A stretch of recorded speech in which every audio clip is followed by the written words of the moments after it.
Hi, this is Len Edgerly for the Kindle Chronicles podcast. Today is Wednesday, October 4th, 2023. I am recording in Ocean Park, Maine, looking out at a nice sunny day. We've had some amazingly summerish days lately, sunny, warm, and it's pretty nice for October, that's for sure.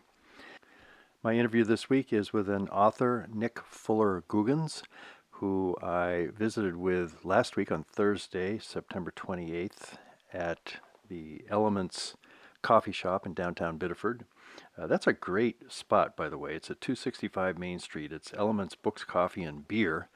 And it's one of the places that really defines the downtown area of Biddeford, which is coming on very strong with a vision of the town growing and adding infrastructure. It was an old mill town for years, fairly depressed, especially when the mills all shut down.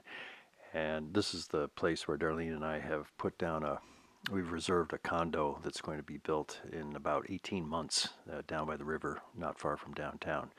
So I love the Elements coffee shop, and I had a chance, because it was a nice day last week as well, to set up my laptop and my microphone at a sidewalk table outside. So you'll hear some traffic noise as Nick and I have our conversation at a table outside the coffee shop there.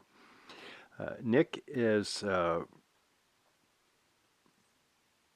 debut novel, which is called The Great Transition, was published last month by Atria Books. That's an imprint of Simon & Schuster. Before the novel came out, he has published short fiction and essays in some pretty good publications: the Paris Review, Men's Health, The Sun, that's a literary periodical I used to subscribe to, really high quality, and the Los Angeles Times. He lives in Maine. He works as an elementary school teacher. He's a proud member of the Maine Writers Publishers Alliance and the National Education Association. His blog, or his website, points out that's the largest labor union in the United States. I think my daughter belongs to that, Sarah, who was a teacher in the Cambridge Public Schools. I found out about his book at Elements. Darlene and I were there a few weeks ago, and it was displayed on the counter, and it was an exciting time for us because we were making the decision to put down some money on a property in Biddeford. So the idea of a local author really appealed to me. And so I got contact information from the manager of the store and reached out to Nick and was glad to be able to talk to him about the novel. It's a powerful novel, and I hope you'll enjoy the story of how he wrote it and revised it and got it published by a great publisher, Simon & Schuster. It's set in the near future after a climate crisis has taken place, and then a transition to a kind of a utopian world, although you'll hear there's a dark side to it as well. And it's very readable, and it has an impact. I think as I read it, I could feel the urgency with which he was addressing this topic, and it's a little unnerving to think about, well, okay, sometime in the near future, after all these things which are staring us right in the face with climate change, and certainly Darlene and I have had some experience. In fact, my conversation with Nick took place on September 28th, which was the one-year anniversary of Hurricane Ian, which devastated Sanibel Island, where we have our home, and did a lot of damage to the house, which is finally we've recovered from. So hurricanes and all the rest of climate, disaster, wildfire is already here. It's not something that's sort of way out there. And so to use the powerful tools of fiction to create a story which has compelling characters and just kind of raises the question in your mind, sometime in the future, will I look back and wonder what role I played, in this time? And I also like, toward the end of the conversation, I was really pleased to hear Nick talk about his own questions about how you balance the strong feelings that anybody who looks seriously at climate is bound to have, and the desire to have a life. You've got a life, you've got relationships, you've got the joy of a summer day, and how do you kind of weave those two things together in a life that works and has integrity. So I think that's maybe the underlying arc of this book. So here is my conversation with Nick Fuller Googins at Elements Books, Coffee and Beer in Biddeford. I began by asking Nick to give a brief description of the story of the book. So, The Great Transition is a hopeful climate crisis novel. And so, in this book, we meet 15-year-old Emmy Vargas, who's grown up 15 years after the planet has been saved from the climate crisis. And we learn about Emmy's parents, Larch and Christina, who are heroes of the so-called Great Transition to save the planet. But now in this so-called utopia, everything is not as perfect as it seems. As an underground wave of assassinations kind of rocks society, and Emmy's mother may be implicated in some way and disappears under suspicious circumstances. Yes, there's a lot of drama. I saw one reviewer, the guy from Providence, Paul DeFilippo, called this Cli-Fi Hope Punk. I love that. A Cli-Fi Hope Punk romp. I love that, and a lot of people, I've seen a lot of people mentioning, calling it a part thriller as well. Yeah. Which I love that. I mean, I really set out to write a book that I would enjoy reading too. And I love a book with a fast plot and a thriller element, and so I was glad that people that was resonating with folks. Well, let's talk about the three main characters, and Emmy and Larch. It shifts back and forth between their point of view between the chapters. Am I right that Emmy's kind of the main character of the book in your mind? Yeah, well, so what was really interesting about this question is that when I set out to write this novel, it had just come off the heels of writing a novel that did not sell. And that novel, it had 4 main characters, 3 timelines, and it was incredibly twisted and convoluted, and you can imagine the bulletin board in my room with the red string, and to try to keep it all straight. So when I set out to write The Great Transition, I thought I want to write a book that has 1 character, present tense, 1 timeline, and that's going to be it. And it's going to be really easy. But what a lot of writers and artists find is that what you set out to do is not always the case. So what happened, and this was the main character originally was Larch, who is a young man who grows up in Maine and loses everything to a climate catastrophe and is swept up in the Great Transition. But as I was writing the book, and maybe had written 150 pages and was getting early feedback from readers and one really kind editor, they kept mentioning, we want to hear more from Larch's daughter, Emmy. So about halfway through this whole process, I got the feedback that I should rewrite the whole book to include Emmy's point of view on center stage. And I think I needed about 24 hours to absorb this. And then I realized it really was great advice, because Emmy had become so endearing to me, and I've worked with so many children in my years as an educator, and so many of those experiences went into Emmy. And so I rewrote it, and she has, I'd say equal screen time. And yeah, in my mind, this is Emmy's book now. So that was just fascinating to watch that process unfold. And there was a nice blurb from Eliot Dark, and I just read her novel about Fellowship Point. Yes. Was she the one that helped you turn it in a different direction, or? Eliot Dark was actually one of my instructors at Rutgers, Newark, where I had the immense privilege and honor of earning my MFA in creative writing. But she did not. I wasn't working on this novel back then when I was in school, and so my early readers are some of my friends, and then I had just the most circuitous path for this book to become my first novel. And I think a big part of it was the premise originally was just, I want to write a hopeful climate book in which some of the living climate criminals are being hunted down. And so that premise alone kind of made its way from one editor to another, and there was this really amazing human being, Gillian Buckley, who used to work at Hogarth, an imprint of Penguin Random House, and we were not under contract, and she worked with me for over a year, helping me revise and edit this book as if she was my editor. And then the goal was she was going to pitch it to her publisher to sell it to Hogarth. We finally got there. We did an exclusive submission, and Hogarth didn't want it. So Gillian put in over a year of work, and just out of the goodness of her heart. But it was really her and like that team at Hogarth. They kept hammering this idea home to me that we need to see more Emmy. We need to see more Emmy. And I kept thinking about during this. I had heard that Harrison Ford, the actor, was originally like a carpenter on set or kind of like a background character, like an extra, and that he was noticed. Something about him. I don't know if he's so charismatic or he's a handsome guy, and now he's Harrison Ford. Yeah. And so I felt like something similar was happening with Emmy, was that people started to noticed her and wanted to hear more about her. And I'm really glad. I feel so lucky to get that feedback because I was really glad to put more of her into the book. Yeah.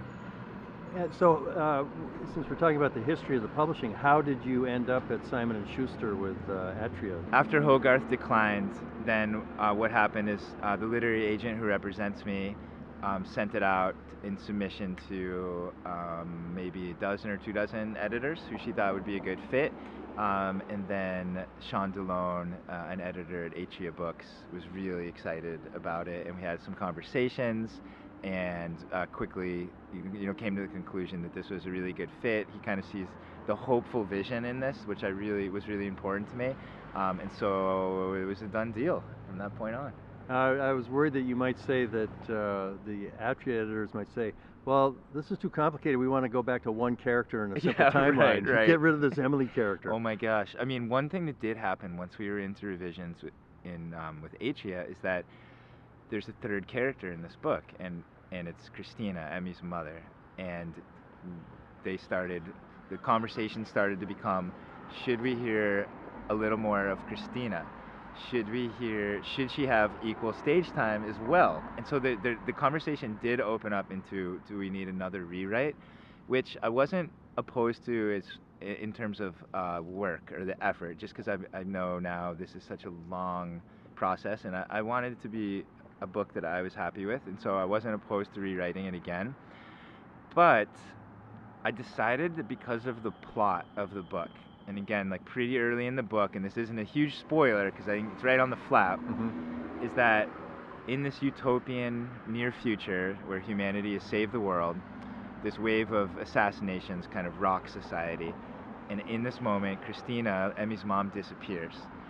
And I thought if I write the book from including Christina's point of view, it's going to give the reader a window into what's happening, and I wanted the reader to be going through the same suspense that Emmy and Larch are going through as they search for her. Emmy and her father go to New York City, which is now an extraction outpost, to search for Christina, and I wanted the reader to go through that journey with them. So I decided not to rewrite it a third time, but as we can talk about too, in the book, Emmy is doing a project on the Great Transition for high school, and in this project, which is interwoven throughout the book, we see transcripts where Emmy's interviewing her mom, and so that was an idea of how can we get Christina's voice in here, first person, coming straight from Christina, and we thought, okay, this would be a pretty fun way to do it if Emmy is interviewing her mom. That's a pretty elegant structure that emerged out of all those iterations, because as a reader, I did have that same suspense. Well, now is Christina a member of the Furies, or isn't she? And if she had her own POV point of view chapters each time, it would have been harder to keep her in such mystery. Yeah, it would have been really hard to. And I think about some of the thrillers, the really popular thrillers like Gone Girl, or it's like The Girl on the Train, where we are in the head of a narrator and we can't quite trust them, and they're not quite reliable, and that can be a fun journey. But it seemed like it would be a different genre from this book, so I didn't want to subject Christina to that. And I had a lot of fun working on Emmy's school report. As a teacher, I have corrected a million essays and reports on my own of students, giving feedback, and so it was really fun because within this report you also see comments from her teacher, because this is a draft that we see in the book, and it was fun to think about, like, how would Emmy be writing this. And what I see a lot of students that I've worked with struggle with is writing an academic paper, which this is supposed to be. This is Emmy's been asked to write a history of the social movement, the Great Transition. It's very difficult to put on an academic voice and not be including your personal opinions all the time. Mm-hmm. And Emmy is an opinionated teenager, as many teenagers are, and so it was fun to play with that balance, to use that to convey some information about what the Great Transition was and what her mom went through, while also getting a lot of Emmy's opinions on what past generations maybe failed, how they failed, and what she thinks about the world now.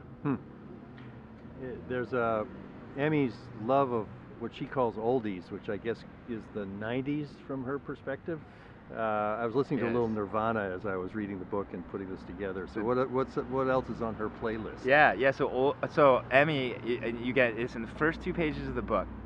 You get to see from Emmy's point of view how important music is to her, and which to a lot of us in adolescence, music is one of the first ways we can express ourselves at a time when we feel like we have a lot of agency, but we're actually still under a lot of control.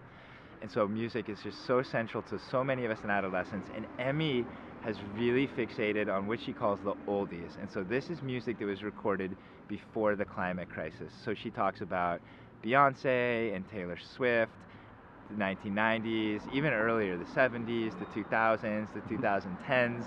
And she doesn't know exactly why she likes this music so much, except she starts to reflect on, it was a time when humanity had no idea how bad things were about to get. And maybe it was that sense of innocence that created this really amazing music. I worked for a little bit for one fall. I tutored at the Long Creek Youth Development Center, which is the very euphemistic name for Maine State Juvenile Prison. And there I saw the prisoners, the children, maybe his age is maybe 13, I think was the youngest, up to 21, subjected to so many daily humiliations and just the toughest situation you can imagine going through as a human being, but especially as a teenager, because they did not even have music. They had no personal devices, and to imagine not even being able in your room to put on a song that means a lot to you, that really impacted me. I guess just really kind of drove home to me how important music is at that age. Yeah. And so and Emmy is dealing with a lot of anxiety, even though she grows up in a utopia. She's very anxious, and so she goes to music, as a lot of us do, to help her cope with some of those anxieties. Well, let's sketch the timeline just briefly.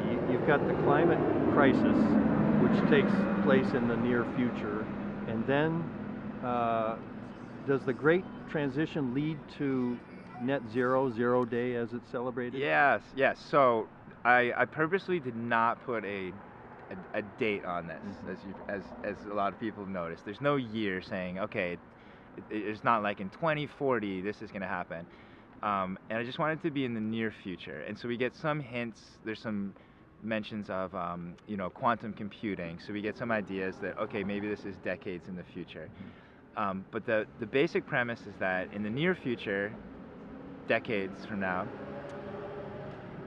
the climate crisis is going to intensify, which a lot of science is predicting we're on that trajectory. In this past summer, for instance, we saw a lot of intense climate effects, from the beginning of the summer when New York was cloaked in smoke, to the Vermont flooding, to Maui burning.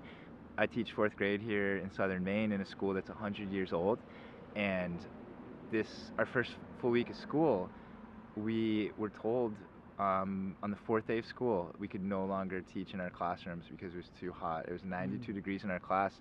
Some people went to the cafeteria, other classes went outside. So we're seeing the effects of the climate crisis already. But what this book looks at is, okay, in a couple more decades, things are projected to get a lot worse. And during this crisis, this moment of intense ecological collapse, emerges a political realignment that allows for the creation of the Department of Emergency Transition. And this is like a fictionalized version of the Green New Deal on steroids, kind of, where we see recruiters going around looking to put to work tens of millions of Americans installing wind turbines and solar panels and deconstructing coastal cities and remediating wetlands. And the main character, Larch, enlists at age 17 in the Great Transition. He lists in the Forest Corps and is soon deployed to quote-unquote save New York City. And so his experience in the transition and in the Forest Corps is over the course of about 10 years. And so the transition, and a lot of people have imagined a Green New Deal that would meaningfully turn around the climate crisis might take about 10 years. And over the course of this 10 years, humanity bends the curve of emissions. And we see this monumental day known as Day Zero, where humanity across the globe for the first time, it's certified that we've hit level zero emissions. And so that timeline is threaded through the book, interspersed with the present timeline in the book, which is when Emmy is 15 years old. And Emmy was born right after Day Zero, and all the 15 years of her life has existed in this kind of post-crisis utopia where the world has been saved. She lives in Nuuk, Greenland, which urban planners have looked at as a possible future megacity for humanity in that it's northern, it's closer to the poles, it's also perched on cliffs, so it will be safe from sea level rise. And it's a real city, exists now? It is a real city, a small city. Yeah. But yeah, it's the capital of Greenland. And so I came across some renderings that other urban planners had done, imagining Nuuk as a future megacity based on climate predictions. And so that, but just as a side note, really helped me. It kind of unlocked a lot of the plot of the novel, where suddenly I could see what the city looked like, and I could imagine Emmy and her family going through this utopian city where there's public transportation and clean renewable energy, and everything is worker owned. They have community gardens where you go to drop off your compost. Everything's walkable. The kind of place I think a lot of people would probably enjoy living in. And so that takes place 15 years after the end of the Great Transition. So from the very beginning of Larch's experience to joining the transition to the present point of the novel, we're looking at about 25 years total. And what a brilliant question that just flew out of my head. Let's see. Oh, I also just mentioned this was a really fun part of the editing process. This is my first novel, so I'd never been copy edited before, which I had always thought of as periods, commas, punctuation, and they did an amazing job at that. But the copy editors also got into incredible detail about the timeline, and so I have a secret timeline that has all the years so that everything would kind of make sense, and also day to day where the copy editors it was really interesting. They would be looking to the hour saying, well, you said that Larch and Emmy left Nuuk at this time, but in the next chapter in New York it seems to be afternoon, and so they really get into extreme detail, including, and this was the most fun copy edit I had in the whole book. At one point, Emmy goes to McDonald's, or she's with some people who go to McDonald's, because even though this is the future, there's still McDonald's. But it's a co-op, yes, not a big company. It's the largest global cooperative, worker-owned cooperative in the world. Same McDonald's essentially that we know. It's just owned by the workers instead of executives and shareholders. Anyway, they go to McDonald's, and then in the original revisions and drafts, they come back with French fries and onion rings. And the copy editor said, I know this is in the future and this is utopia, but McDonald's doesn't sell onion rings. And that's the kind of thing I never would have caught. That's amazing. So she said, in this future, do they? And I thought, no, let's keep it very simple. We'll change that to chicken nuggets. Well, I would have thought a McDonald's cooperative, less greedy and more progressive, they'd be serving, kale and tofu and lots of healthy stuff. How come they are not eating that? They are, I think, still. I was imagining. So when I thought of what a utopia would look like, it was really interesting to think a future world, dystopian or utopian, is still going to have, entertainment and recreation, and we walk around our world not dwelling on the political and economic structures that exist. That's not what most regular people are thinking about all the time.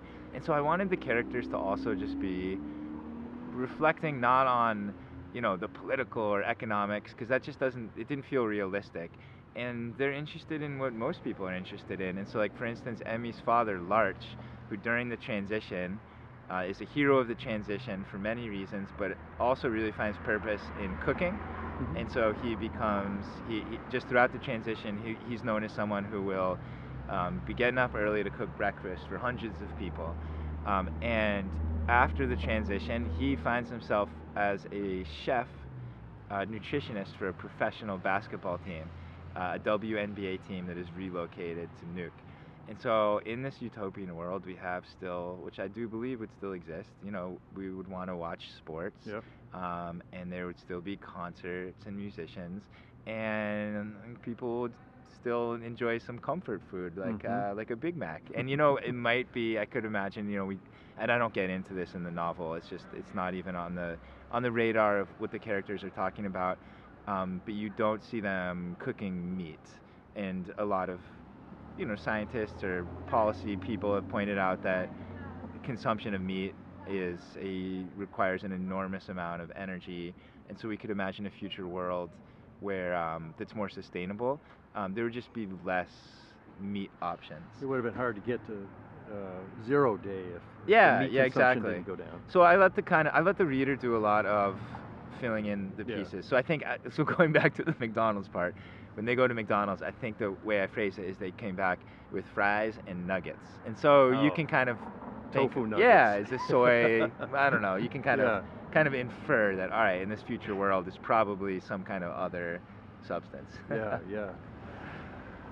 There's a lot of passion in the book, and I guess where it shows up is the Furies, the assassinating the climate criminals, who seem quite old. They're like in their 90s. Yes. So they were doing their bad stuff if they were in their 20s working for British Petroleum or something. Right.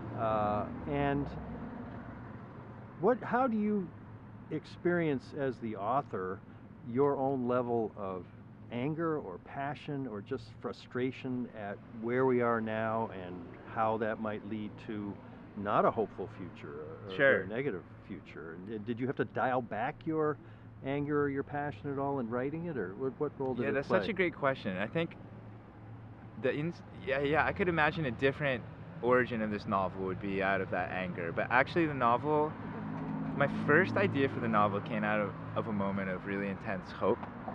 So I was working briefly as a solar installer in central Maine on the mid-coast region. And this was in the summer of 2018, and I really enjoyed the work and found it really meaningful.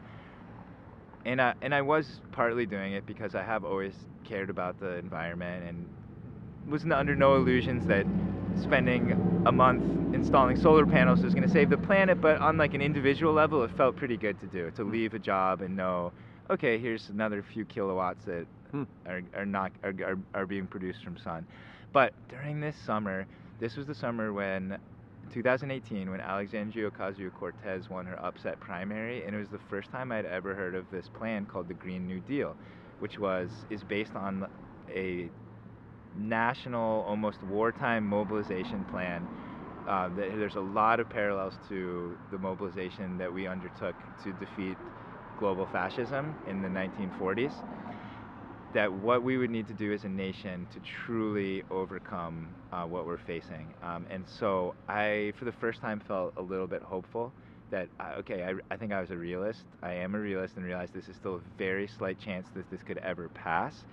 But it allowed me to start fantasizing, whoa, I could be a part of it maybe. I could join the Solar Corps. I barely know anything about installing solar panels. My job was mostly the guy who was bringing them up and down the ladder. But just the idea of being a part of something like that was really intoxicating to me. And to be able to think, wow, like if I spend a few years in this war effort almost, like, wow, imagine being able to tell, you know, my kids and grandkids, like I was part of this movement that tried to save the world.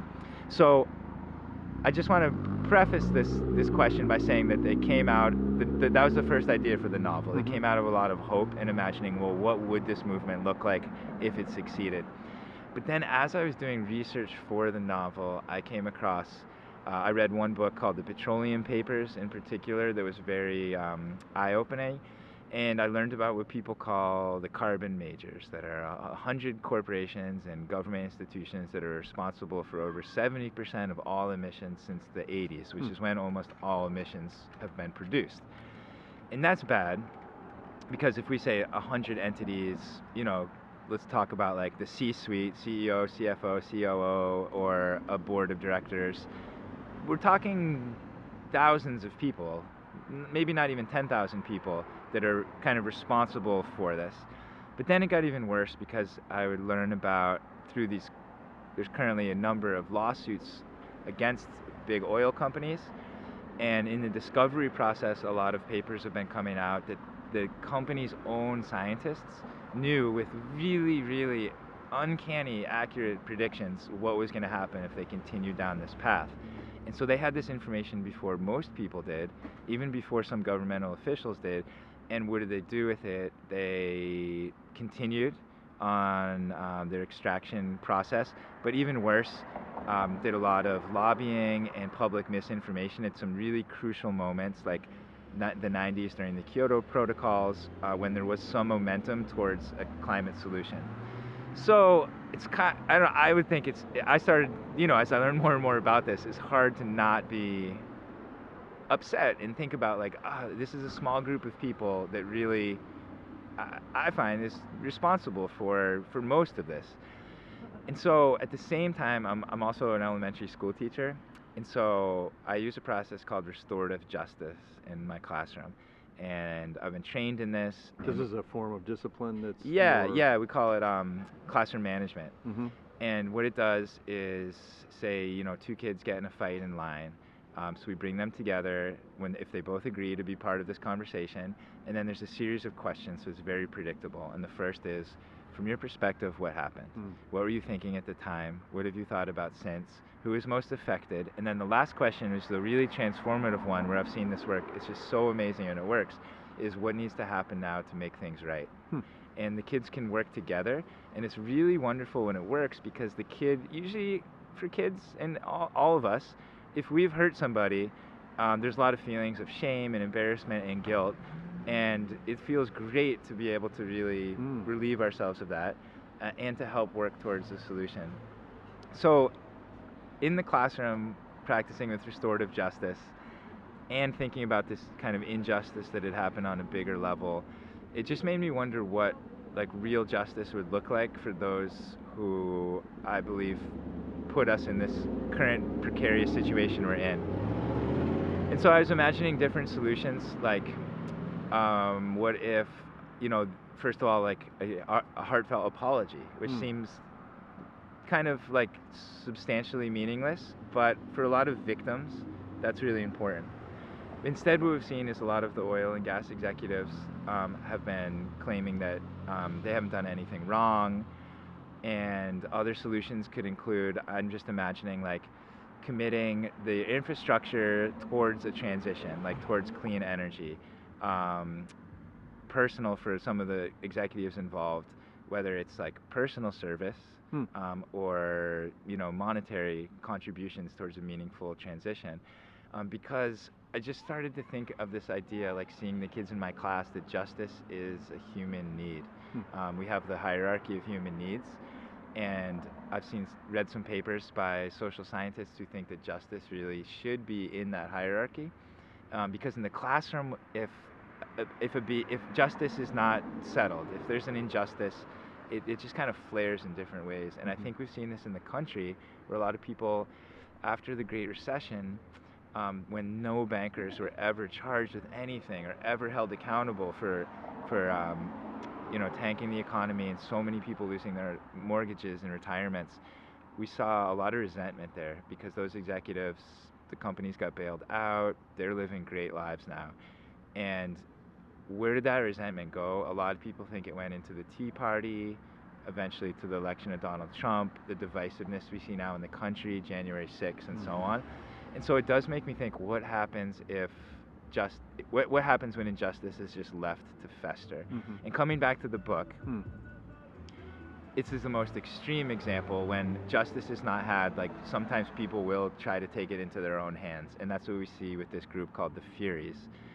who decide to take it upon themselves to assassinate the remaining members of what we call like the carbon majors. Mm-hmm. And this was also, I'm just going to keep. Yep. All right. Go. As I started thinking about justice and vengeance, I kept thinking about, what's a real world example of when this has happened? And so I kept coming back to Israel after World War II, because as I started doing more research and I read a lot about the Mossad, which is the equivalent of Israel's CIA, and I got to read about some really early conversations that happened in the highest reaches of Israeli government, and we're talking about like 1945, right in the months after the end of the war and the establishment of the state. And there was a big disagreement about what to do with what had happened in the past. And there's some people in the government who thought, nothing we do now is going to bring people back that we lost during the Holocaust. We need to move on. There's other threats. We need to look forward. And there's other people who said, no, we have to address what had happened or we can't move on. And so I loved that kind of conflict. I think a lot of us feel in so many different ways. But that was the only example that I could find and read about in modern history. And Israel ended up creating a secret death squad called the Gemul, and in the months after World War II, assassinated hundreds of SS officers all across Austria and Italy. Argentina. And then later on, and the famous one was when the Mossad went to Argentina to capture Eichmann and bring him back.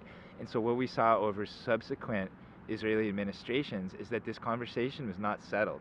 So after the Gemul, that first covert death squad did not operate for very long. It was very effective, but folded. It was shut down pretty quickly.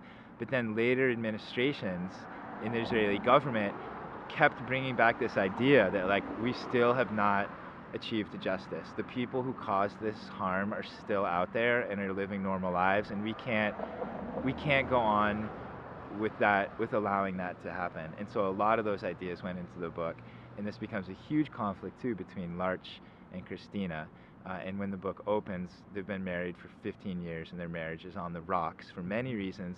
But this is a big one, just their idea of justice, where Larch is more of the opinion, we sacrificed so much, we worked so hard during the transition, it's time for us to enjoy life and take care of our daughter and have a good time. And Christina cannot put the past behind her, and actually feels like until justice is had, she can't move on.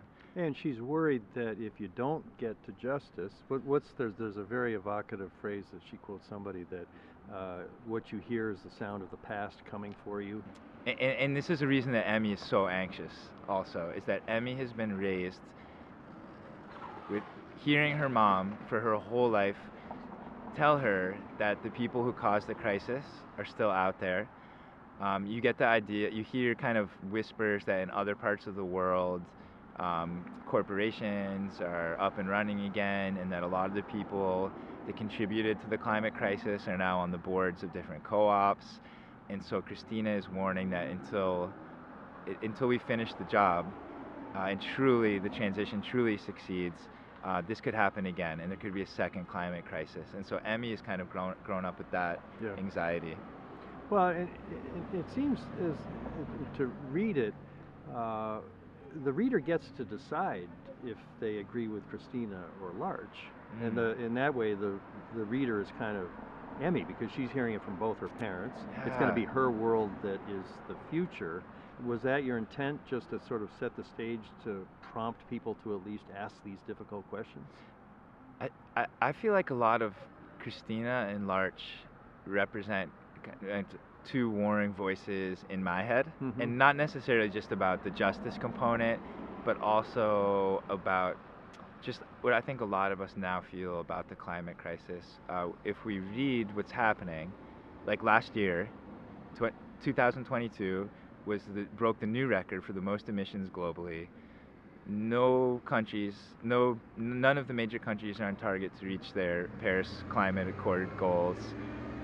There's just so many barometers that we're not making enough progress. So we read that news and we know, like, this is our only planet and things are not going well. And then I have times where I feel like I would do anything to save the world, but don't know what to do. And also, I want to enjoy life, and or I'm hungry and it's time to make dinner. Do you have kids? And I don't. No, we don't have kids. Uh-huh. But my wife and I we will go. Want to go walk to the beach, or we're really close to our niece and nephew, and just want to spend time with them, or even just FaceTime with them. And so it's these warring voices of we're facing an emergency and need to do anything we can to save the planet, and also this is our one and only life and we want to enjoy it. And it's really hard, and I think a lot of people grapple with that. And I imagine in different times in human history, tough times in war, that's always been maybe not for everybody, but for many people, kind of warring emotions and thoughts that go on. That's fascinating. Can you say what your next book is going to be about? So my next book is going to be the previous book that I wrote before this one, and this is the one with 4 characters and 3 timelines. Oh, and I saw it. Is that the one that was in a short story in that magazine? No, this one has not been excerpted as a short story. Yeah, no. So the book I'm working on now, and even though I've written a draft, as I've learned, it could be endless revisions. So I'm deep into revisions now.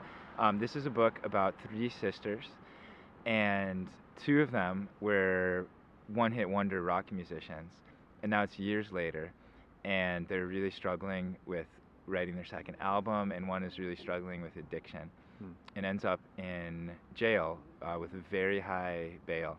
And so the sisters are trying to rally to finally write this 3rd album and crowdsource her bail before it's too late.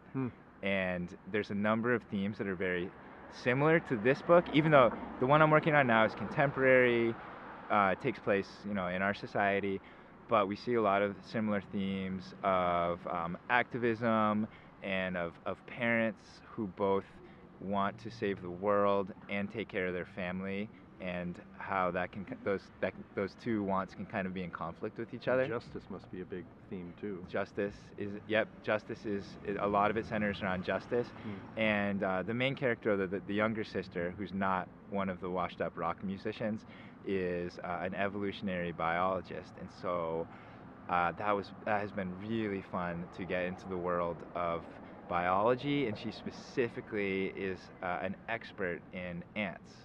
And so that has been a blast. You've learned a lot about ants. I've learned so much about ants, and this is one thing that just happens now. I've written 2 novels, and once I'm deep inside the world of a novel, it's like the world just starts sending me what I need to kind of put the final pieces together. So for The Great Transition, I was just rifling through my brother's kind of mail, and he was an urban planner. He is an urban planner, and I found a newsletter from his urban planning school, and in it was a book review of this book that had architectural renderings of what the world might look like in 100 years post climate crisis, including Nuuk. Yes, and it totally unlocks the whole world. Here's for your me. location, Nick. Yeah, it was so helpful. And so similarly with this new book, so it's really centers around 3 sisters. And as I started the research, and I came across, started looking more and more into ants, and then discovered that ants are 90% of an ant colony is female, and they are genetically sisters. And so the little things like that would happen, these little kind of strokes of synchronicity. And so I thought, okay, this is meant to be. She definitely has to be an expert on Nature ants. has some literary sentiment to her. Absolutely. Yes. That's great. I have been speaking with Nick Fuller Googins, author of The Great Transition, published last month by Simon & Schuster. Thanks very much, Nick. Thank you so much, and pleasure. I hope you enjoyed that conversation with Nick. I really enjoyed talking with him, and look forward to his next book, and maybe our paths will cross in Biddeford. That's the town he grew up in, and it'll be a town that's going to be part of our future. Looking forward to it. I have a few episodes of the Kindle Chronicles in the works after quite a hiatus when I haven't been posting any new episodes. And, it's been quite a transition, I think, since I went from not doing the show weekly to, maybe once a month or whenever. I pretty much decided or ended up treating the podcast as something that I do when I have something that I really want to talk to somebody about. And that's how I ended up with Nick Googins. I saw his book in the store. I said, well, let's just see if I can reach out to him and get it done. And that's how a couple of other interviews got on my calendar. I have a friend in Vermont who is a big fan of Neil deGrasse Tyson, the astrophysicist, who has a podcast and very well known media guy. He had a PBS show.